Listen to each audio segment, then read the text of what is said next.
Hello guys, welcome back to my YouTube channel. ముందుగా మనందరికి తెలుసు స్కోర్ కార్డ్ అయితే రావడం జరిగింది. మనం అనుకున్నట్టుగానే అందరికీ 2 లేదా 3 మార్కులు తగ్గడం లేదా పెరగడం జరిగింది. ఇంకపోతే మీకు ఎన్ని మార్క్స్ వచ్చాయి కామెంట్ చేయండి. అలానే అసలు అక్కడ ఏమి ఇచ్చారు, ఎలా ఇచ్చారు అనేది మనం మొత్తం తెలుగులో డిస్కస్ చేసుకుందాం. ఇంకా వీడియో లేకపోతే ఇక్కడ ఏమిచ్చారు, పోలీస్ శాఖలో SCT పోలీస్ కానిస్టేబుల్ సివిల్ పురుషులు మరియు మహిళలు, పోలీస్ కానిస్టేబుల్ APSP పురుషులు పోస్టుల నియామకం 28/11/2022 ద్వారా తెలియజేయబడింది. తుది రాత పరీక్ష 1/6/2025 విశాఖపట్నం, కాకినాడ, గుంటూరు, కర్నూలు మరియు తిరుపతి వంటి ప్రదేశాలలో జరిగింది. క్యాండిడేట్స్ తమ డేటాను మరియు తుది రాత పరీక్షలో పొందిన మార్కులను 10వ తేదీ 7వ నెల 25వ తేదీ రాత్రి 9 గంటల నుండి సంబంధించిన వెబ్సైట్లో నుండి డౌన్లోడ్ చేసుకోవాలని సూచించారు. తుది రాత పరీక్షకు హాజరైన మరియు అర్హత సాధించిన అభ్యర్థుల వివరాలు వారిగా, కులాలు వారిగా మరియు కేంద్రాల వారిగా ఇక్కడ అందించబడ్డాయి. సో ఇక్కడ మొత్తానికి మనకు ఎగ్జామ్ ఎప్పుడు పెట్టారు, ఎక్కడ కండక్ట్ చేశారు, ఇంకా మనకు రిజల్ట్ పురుషులకి మహిళలకి వాళ్ళ క్యాస్ట్ వైజ్గా, కేటగిరీ వైజ్గా మొత్తం మనకు వాళ్ళు ఇచ్చిన డేటాలో ఉందంటున్నారు. అది గురించి చూద్దాం ఒకసారి. ఇంకపోతే ఇక్కడ కేటగిరీ వైజ్ చూద్దాం ఒకసారి. మొత్తం ఓవరాల్గా పురుషులు మరియు స్త్రీలు అంటే మేల్ అండ్ ఫీమేల్ వాళ్ళు ఎంతమంది ఉన్నారు? మేల్ వచ్చేసి 32,364 మంది. మళ్ళీ తర్వాత ఫీమేల్స్ ఇక్కడ 5,236 మంది. మొత్తం కలిపితే ఎంతమంది? 37,600 మంది. అందులో తర్వాత ఎంతమంది క్వాలిఫై అయ్యారు అంటే మొత్తం ఈ ఫిల్టర్ అవుట్ చేసిన తర్వాత ఇది మనకు ఎగ్జామ్లో క్వాలిఫై అయిన వాళ్ళు ఎంతమంది ఉన్నారు? మొత్తం అంతంగా పురుషులు వచ్చేసి 29,211 మంది, స్త్రీలు వచ్చేసి 4,710 మంది. ఇక్కడ మొత్తం ఓవరాల్గా చూసుకుంటే 33,921 మంది ప్రజెంట్ మన కాంపిటీషన్ ఇప్పుడు ఈ ఫైనల్ రిజల్ట్ కోసం. ఇంకా అందులో కేటగిరీ వైజ్ చూస్తే ఓపెన్ కేటగిరీ వాళ్ళు ఎంతమంది అటెండ్ అయ్యారంటే అక్కడ 1,338 మంది. అందులో అంతా క్వాలిఫై అయినది ఎంతమంది? 1,254 మంది. స్త్రీలు వెళ్ళి ఎంతమంది వచ్చారు? 131 మంది. అంటే ఎంతమంది క్వాలిఫై అయ్యారంటే మొత్తం ఫైనల్కి ఇప్పుడు మెరిట్ లిస్ట్కి 125 మెంబర్స్. BCA 4,679 మంది. ఎంతమంది క్వాలిఫై అయ్యారు ఇప్పుడు మనకు? 4,387 మంది. అలానే ఫీమేల్స్ 522 మంది. క్వాలిఫై అయ్యింది 494 మంది. BCB 3,525, క్వాలిఫై అయ్యింది 3,348. ఫీమేల్స్ 501 మంది అయితే 467 బాగా మంచిగానే వీళ్ళు అయ్యారు. BCC 52 మంది వస్తే 49 మంది క్వాలిఫై అయ్యారు. స్త్రీలు 7 మంది వస్తే 6 మంది క్వాలిఫై అయ్యారు. BCD 8,589 మంది వచ్చారు. 8,086 మంది క్వాలిఫై అయ్యారు.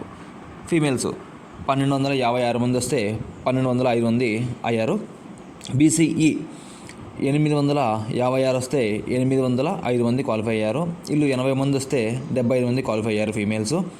తర్వాత SC 9,777 మంది వస్తే 8,378 క్వాలిఫై అయ్యారు. స్త్రీలు 1,974 మంది వస్తే 1,724 మంది క్వాలిఫై అయ్యారు. ST 3,548 మంది వస్తే 2,904 మంది క్వాలిఫై అయ్యారు. స్త్రీలు 765 మంది వస్తే 614 మంది క్వాలిఫై అయ్యారు. ఓవరాల్గా చూసుకుంటే మనకు 32,364 మంది వస్తే 29,211 మంది క్వాలిఫై అయ్యారు ఇక్కడ మేల్స్. ఫీమేల్స్ 5,236 మంది వస్తే 4,710 మంది మాత్రమే ఇప్పుడు ఫైనల్కి ఉన్నారు రెడీగా. ఇంకా ఇప్పుడు కేంద్రం వారిగా చూసుకుంటే విశాఖపట్నం నుంచి 11,350 మంది వస్తే 10,354 మంది వచ్చారు. కాకినాడ 6,021 మంది వస్తే 5,502 మంది అయ్యారు. గుంటూరు 8,233 మంది వస్తే 7,328 మంది అయ్యారు. కర్నూలు 6,947 మంది వస్తే 6,320 మంది అవ్వడం జరిగింది. తిరుపతి 5,049 మంది ఉంటే 4,417 మంది అయ్యారు. మొత్తం ఓవరాల్గా చూసుకుంటే 37,600 నుంచి 33,921 అవ్వడం జరిగింది. ఇక్కడ ప్రిలిమినరీ 1వ తేదీ 6వ నెల 25వ సంవత్సరము ఇవ్వబడింది. ఈ కీలో అభ్యర్థుల నుండి వచ్చిన అభ్యంతరాలను సబ్జెక్ట్ నిపుణులు పరిశీలించి ఎవరైతే సార్ మాకు ఈ క్వశ్చన్ తప్పు వచ్చిందని కొంచెం కంప్లైంట్ చేసినారు, ఆ కీ షీట్ చెక్ చేసిన తర్వాత దాన్ని బట్టి ప్రశ్నకు దిద్దుబాట్లు చేశారు. మరియు వివరాలు ఈ కింద విధంగా ఉన్నాయి. కొంతమంది అప్పుడు క్వశ్చన్కి క్వశ్చన్కి రెండు ఆన్సర్స్ ఉంటాయి, రెండు ఏదర్ ఏ రైట్ కావచ్చు, సి రైట్ కావచ్చు. సో అలాంటి క్వశ్చన్లో మనకు సెట్ ఏలో ప్రశ్న 108వ ప్రశ్న ఫైనల్ కీలో 2 లేదా 4 అది ఆన్సరు. ప్రశ్న 89లో సెట్ బిలో ఇది 2 లేదా 4. సెట్ సిలో 77వ ప్రశ్న 2 లేదా 4. ఇంకోటి సెట్ డిలో 136 క్వశ్చన్ 2 లేదా 4. ఇది అభ్యర్థులు స్కాన్ చేసిన ఓఎంఆర్ షీట్ను డౌన్లోడ్ చేసుకోవచ్చు. ఇది వెబ్సైట్లో 10వ తేదీ 7వ నెల 2025 నుండి 12వ తేదీ 7వ నెల 2025 సాయంత్రం 5 గంటల వరకు అందుబాటులో ఉంటుంది. అభ్యర్థులు వెబ్సైట్లోని రూ. 1000 మాత్రమే చెల్లింపు ద్వారా ఆన్లైన్లో దరఖాస్తు చేసుకోవడం ద్వారా ఓఎంఆర్ షీట్ యొక్క వెరిఫికేషన్ కోసం అభ్యర్థించే అవకాశం ఉంటుంది. ఎలా అప్లై చేసుకోవాలో అభ్యర్థి పేరు, తండ్రి పేరు పేర్కొన్న వాస్తవం, పైన పేర్కొన్న సౌకర్యం 10/7/2025 నుండి 12/7/2025 సాయంత్రం 5 గంటల వరకు అందుబాటులో ఉంటుంది. మరియు అభ్యర్థులు SMS మరియు ఈమెయిల్ ద్వారా ధృవీకరణ ఫలితాన్ని తెలియజేస్తారు. మార్కులు ఏదైనా మెరుగుదల ఉంటే అటువంటి అభ్యర్థులు చెల్లించిన రుసుమును బోర్డు ఆంధ్రప్రదేశ్ తిరిగి చెల్లిస్తుంది. ఎవరైనా మనం ఈ క్వశ్చన్ నాకు ఇలా పడింది, ఇది నా క్వశ్చన్ రైట్, మీరు తప్పేశారని ఇలా మనం క్లెయిమ్ చేస్తే 1000 రూపాయలు కట్టి క్వశ్చన్కి వాళ్ళు ఏదైనా మనకు మార్క్స్ పెరిగితే మన 1000 రూపాయలు మనకు వెనక్కి ఇచ్చే అవకాశం ఉంటుంది. వెరిఫికేషన్ కోసం దరఖాస్తు చేసుకున్న వారికి ఓఎంఆర్ షీట్ను మరొకసారి స్కాన్ చేసి విడుదల చేసిన తుది సమాధాన కీ ప్రకారం మార్కులు తనిఖీ చేస్తామని తెలియజేయబడింది. ఇక్కడ పాయింట్ నెంబర్ 7 చూసుకుంటే అభ్యర్థులు ఓఎంఆర్ షీట్ల స్కాన్ చేసిన కాపీని డౌన్లోడ్ చేసుకొని ఇచ్చిన మార్కులను ధృవీకరించుకోవాలని అభ్యర్థించారు. ధృవీకరణ కోసం అభ్యర్థించేటప్పుడు వారి నిర్దిష్ట కారణాన్ని పేర్కొనాలి. తద్వారా వారి ఫిర్యాదులను పరిశీలించవచ్చు.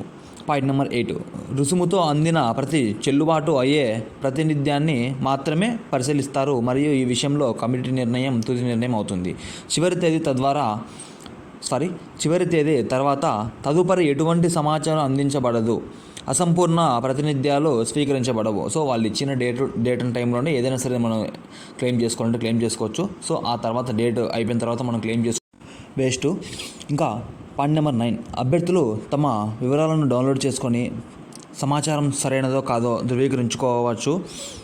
తర్వాత డేటాలో ఏదైనా దిద్దుబాటు అవసరమైతే పోస్టు ప్రాధాన్యతలు మరియు యూనిట్ ప్రాధాన్యత తప్ప అటువంటి అభ్యర్థులు తమ ఈమెయిల్ ఐడి నుండి సంబంధిత పత్రాలను పాటు తమ అభ్యర్థనలు 11/7/2025 నుండి 17/7/2025 వరకు వెబ్సైట్లో జీమెయిల్కు మాత్రమే పంపాలి. ఏదైనా ఇతర ఈమెయిల్ ఐడీలకు లేదా ఏదైనా ఇతర కమ్యూనికేషన్ మోడ్కు అంటే హార్డ్ కాపీలు మొదలైన వాటికి పంపిన అభ్యర్థులు స్వీకరించరు.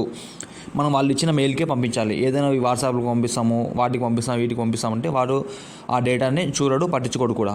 ఇక్కడ పాయింట్ నెంబర్ 10 చూస్తే 17వ తేదీ 7వ నెల 2025 తర్వాత అదే ఈమెయిల్ ఎట్టి పరిస్థితుల్లోనూ స్వీకరించబడవు మరియు అన్నీ సంక్షిప్తంగా తిరస్కరించబడినవిగా పరిగణించబడతాయి.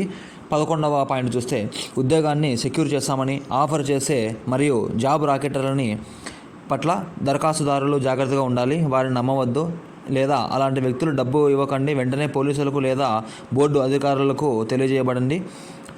కొంతమంది నీతి లేని వ్యక్తులు, టౌట్లు అమాయక ప్రజలు నిరుద్యోగ యువతలను ఉద్యోగాలు కల్పిస్తామని తప్పుడు వాగ్దానాలు మోసగించడానికి ప్రయత్నించవచ్చు. కొన్నిసార్లు వారు నకిలీ పత్రాలు, కమ్యూనికేషన్లు, ఈమెయిల్ మరియు వెబ్సైట్లో ఉపయోగించి తమ వాదనలను ధృవీకరించడానికి ఉద్యోగ హామీ ఇస్తారని దయచేసి గమనించండి. నియామక ప్రక్రియ ఇలాంటి పరీక్షలు న్యాయంగా మరియు క్రమబద్ధంగా నిర్వహించే ఖ్యాతిని కలిగి ఉన్న సంస్థల ద్వారా మాత్రమే జరుగుతుంది మరియు ఏ ఇతర ఏజెన్సీల ద్వారా కాదు. ఫైనల్గా వీళ్ళు చెప్పేది ఏమంటున్నారంటే, ఎవరైతే మీకు జాబ్ ఇప్పిస్తామో 10 లక్షలు కట్టిన, 5 లక్షలు కట్టిన, మీ సర్టిఫికేట్లు ఇవ్వండి, 100% మెరిట్లో నేను తెప్పిస్తామని ఇలా చెప్తున్నారో వాళ్ళని ఎవరు నమ్మొద్దు. బోర్డు త్రూగా లాయల్టీగా ఎగ్జామ్ అనేది పెట్టడం జరిగింది. ఎవరిని అలాంటి వారు నమ్మొద్దు. అలాంటి వారు ఎవరైనా ఉంటే వెళ్ళి పోలీస్ స్టేషన్లో కంప్లైంట్ ఇవ్వండి లేదా బోర్డు అధికారులకు కంప్లైంట్ చేయండి అని అంటున్నారు. ఏదైనా డౌట్స్ ఉంటే మనకు వీళ్ళ కింద మెయిల్ ఐడి ఇంకా కొన్ని నెంబర్స్ ఇచ్చారు, వాటికి మీరు కాల్ చేసి లేకుంటే మెయిల్ చేసి మీ డౌట్స్ క్లియర్ చేసుకోవచ్చు అని వాళ్ళు కింద మనకు 4వ పేజీలో కూడా మెన్షన్ చేశారు. ఇంకా ఇప్పుడు అందరికి పోతే చాలామంది ఈడబ్ల్యూఎస్, మాకు ఈడబ్ల్యూఎస్ మేము కేటగిరీ అక్కడ మేము ఇచ్చా కూడా మాకు ఈడబ్ల్యూఎస్ ఇవ్వలేదు, NA ఇచ్చారు, నో అబ్జెక్షన్ అని అక్కడ. సో NA ఇచ్చారు. సో అక్కడ ఏంటంటే మనకు ఫైనల్ లిస్ట్లో అందరికీ నేమ్ వస్తుంది. ఎవరైతే ఈడబ్ల్యూఎస్ క్లెయిమ్ చేసుకున్నారో వాళ్ళందరికీ వస్తుంది. అప్పుడు ఎవరో ఈడబ్ల్యూఎస్ కొంతమందికి ఎలా వచ్చిందంటే అప్పుడు ఏజ్ రిడక్షన్ కోసం పెట్టుకున్నారు, కొంతమందికి వచ్చింది, కొంతమందికి రాలేదు. సో ఏం పర్లేదు, అందరూ మీరు ఈడబ్ల్యూఎస్ క్లెయిమ్ చేసుకున్నారంటే డెఫినెట్లీ మీరు ఈడబ్ల్యూఎస్ కేటగిరీలోనే ఉంటారు. అదేం సంబంధం లేదు. వాడు ఎందుకో ఇవ్వలేదు. మనకి యాక్చువల్గా అన్ని కేటగిరీలు ఇచ్చేసి ఈడబ్ల్యూఎస్ ఒకటి ఇవ్వలేదు. సో దాని గురించి ఎవరు ఎలాంటి భయపడాల్సిన పని లేదు. సో ఎవరు ఏ కేటగిరీ ఇచ్చారో వాళ్ళు ఆ కేటగిరీలో పడతారు. సరేనా? మీకు వచ్చిన ఫైనల్ స్కోర్ని కామెంట్ చేయండి. అలానే నెక్స్ట్ మనం కట్ ఆఫ్ ఏ డిస్ట్రిక్ట్ వీడియో చేయాలో అలానే కామెంట్ చేయండి. ఇంకా మనం దీన్ని బట్టి కేటగిరీ వైజ్ కట్ ఆఫ్ ఏ విధంగా ఉంటుంది, ఏపీఎస్పీ కట్ ఆఫ్ ఏ విధంగా ఉంటుంది, ఎంతమంది ఈవెంట్స్ క్వాలిఫై అయ్యారు, ఇంకా మేల్స్ ఫీమేల్స్ కట్ ఆఫ్ ఏ విధంగా ఉంటుంది, మొత్తం మనము నెక్స్ట్ ప్రీవియస్ అలానే ఫ్యూచర్ వీడియోలో డిస్కస్ చేసుకుందాం. సబ్స్క్రైబ్ చేయని వాళ్ళు సబ్స్క్రైబ్ చేసుకోండి. Thank you.